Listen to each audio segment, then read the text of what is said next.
Hi there, hope you're having a good day. Welcome back to another video. Today we're taking a look at Trae Young's second signature shoe. A lot has changed from the first version in terms of the upper construction. We're going to talk about whether it's actually good or not, but same tech featured, and this is the Adidas Trae Young 2.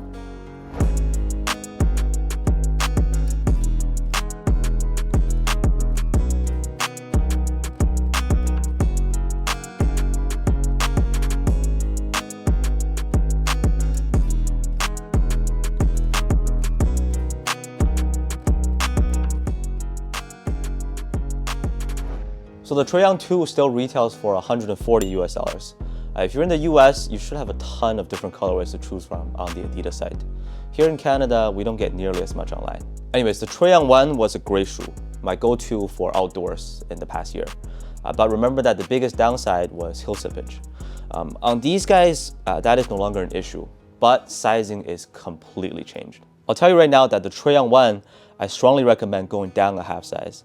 These guys, you gotta at least stay true to size, or go up a half size if you don't like a tight and snug fit. Unfortunately, I have given them enough time, brought them with me so many times, but at the end of the day, this turned out to be just a much worse version of these, the crazy BYW.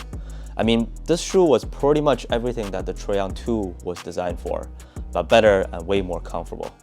Alright, we're still going to go through everything you need to know about the Trae Young 2, and let's get right into some details. They come in a very minimalistic white box, and you can barely see the Adidas logo on top.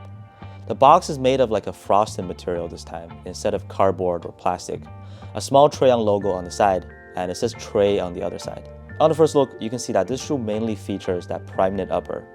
It's really not the first time we've seen something like this on Adidas basketball shoes. Still a relatively low top. One thing I really didn't like is how small the collar area opens up to step your foot inside, and it's really not so stretchy. This makes it really hard to put on, and the fit is just a nightmare if you have high volume feet, which we'll get into later. There is some really nice padding inside, and the materials in general are decent quality. The three stripes are placed horizontally on the toe box. Might not be visible on this colorway, and a little bit of suede at the tip, just like the first version. We have LightStrike in the forefoot and Boost in the heel. Again, same setup as the Trae Young 1. Looking at the outsole, it's also split in two halves. A circular pattern on top mixed with some multi-directional line patterns, and a bigger circle on the bottom. Should be good for outdoor use. Design-wise, not a whole lot of details on this one, and they continued on with a minimal lacing system. It stops at the midfoot there. Trust me, one day we'll see a Trae Young shoe that is completely laceless. And in terms of weight, they are almost 480 grams for my size 10.5 pair, so definitely on the heavier side. As to how the Trae Young 2 performs, this cushioning setup has certain things that impress me. I mean, you can't really go wrong with Boost in the heel. Nice compression there and responsive too. This shoe transitions fluently from front to back, even though the forefoot doesn't feel as good as the heel. Like it's a pretty stiff landing on your toes. Also surprisingly good padding inside, but the comfort level is just not up there. This is a situation where I think a higher cut might have helped to stretch out the upper more, because you're gonna get a lot of tightness pressing down on your feet from the top, and it really hurts. The traction is pretty good. I haven't had any issues in the indoor gym, like no slipping on both a clean and dusty court. Not consistently squeaky. Dust pickup is okay, they're easy to wipe off. With the fit, now again, this is the important part, I would recommend going true to size, or simply avoid this shoe if you have high volume feet. Not much space inside at all. Like this shoe is just gonna be a pain to put on, and it didn't get better over time. So keep in mind that unlike the Trae Young 1 and many other Adidas shoes, you should no longer size down with these.